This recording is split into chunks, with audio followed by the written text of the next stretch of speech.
Hello all, welcome to the SPAG video series. In this video we're going to talk about G8032.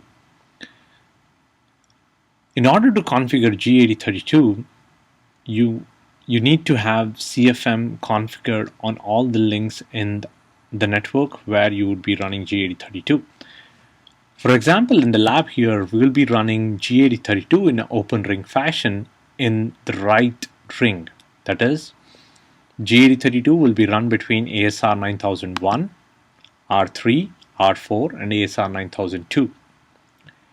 CFM is the protocol which will help G8032 to detect link failures and inform G8032 to reconverge the network accordingly.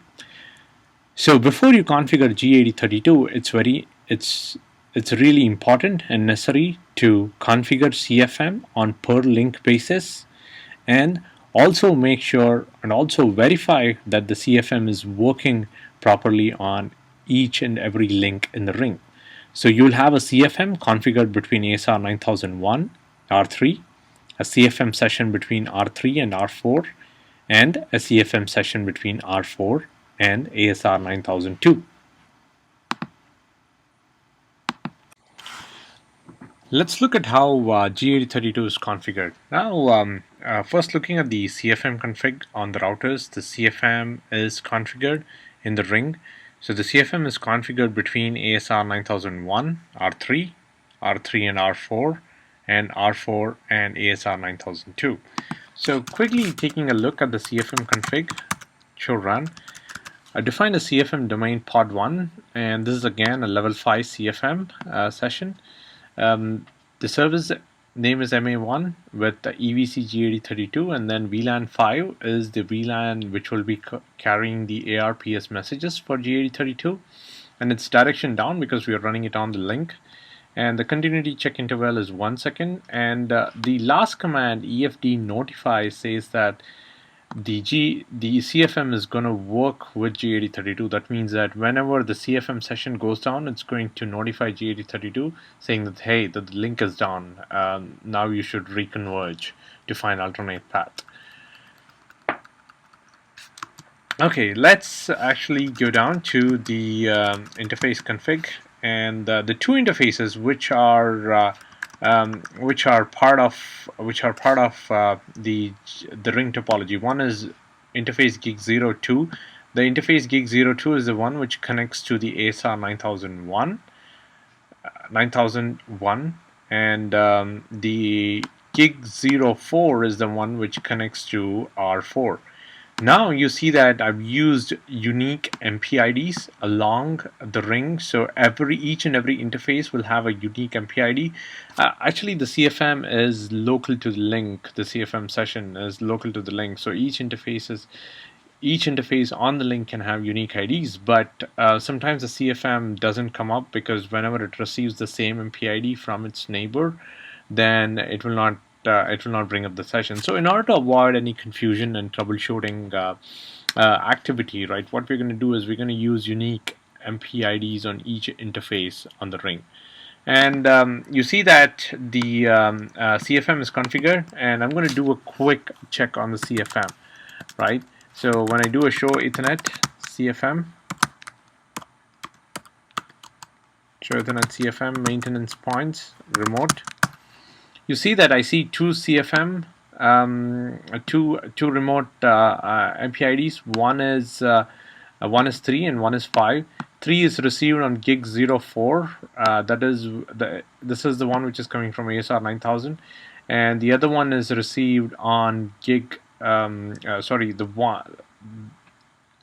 3 is received on G04, which is coming from R4, and MPID 5 is received from G02, which is actually connected to ASR 9001. So it's the MPID of ASR 9001. So if you look at the config for the R14, show run interface G0/4, you see that the MPID 3 matches with the remote MPID that I'm seeing on R13, right?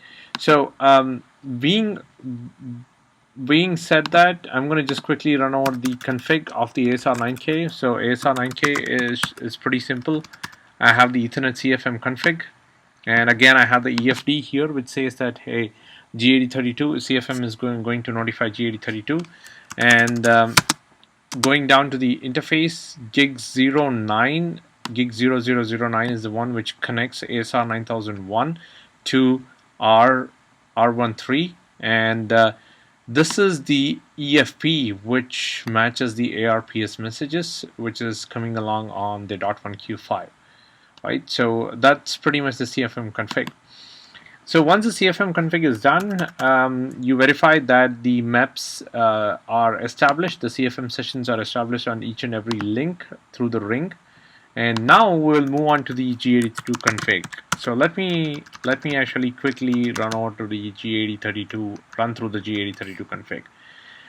So G8032 config starts off with Ethernet ring G8032. You got to actually name it as a ring, because if a node has multiple, if the node is connected to multiple ring, then you would run multiple G8032 sessions. So each and every G8032 session should be named with a unique name, and it's an open ring. So we don't have a closed ring. So there is no G8032 between ASR 9001 and ASR 9002. And denote the port 0 and port 1. There are only two ports that can possibly be in a link. You can have multiple instances for load sharing. I'm just creating only one instance. And do keep that in mind. In G8032, you need to pick a link as a RPL link. Here, I've picked the link between R3 and R4 as the RPL link, and then one of the interfaces on that link should be an RPL owner. So the interface on R3 is the one which is the owner.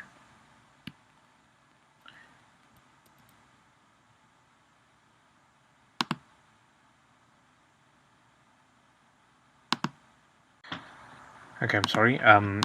The interface port 1 is the RPL owner, and only one of the interface should be RPL owner. If you look at the config here on R14, the same RPL link.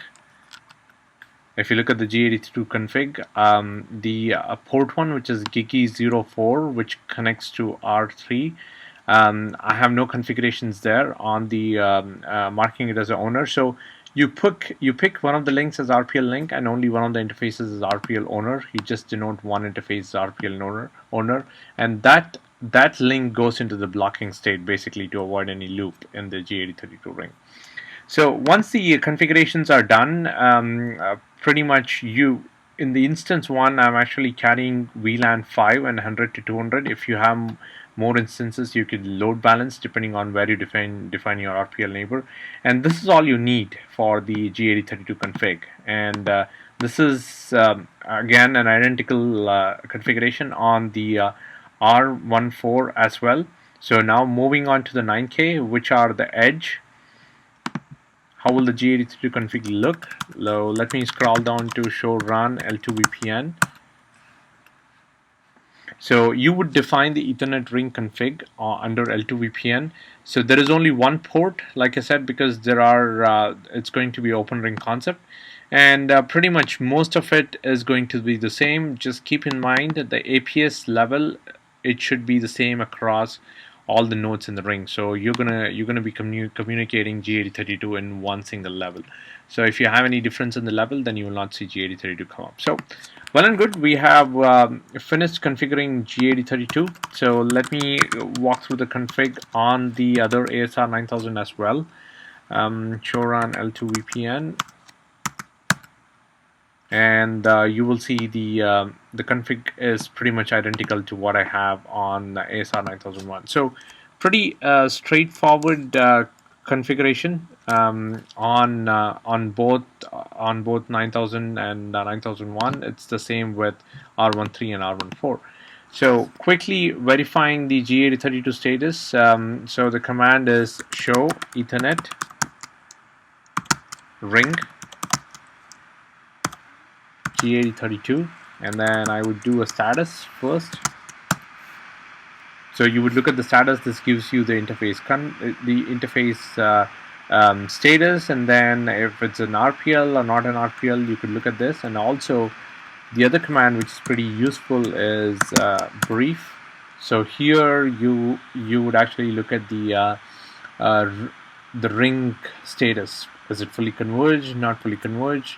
What is the node state, and what states are in port 0 and port 1? Port 1 is in blocking. That means that the interface is blocked because we marked it as a RPL link. So that's pretty much on the G8032. Have fun configuring G8032. Thank you.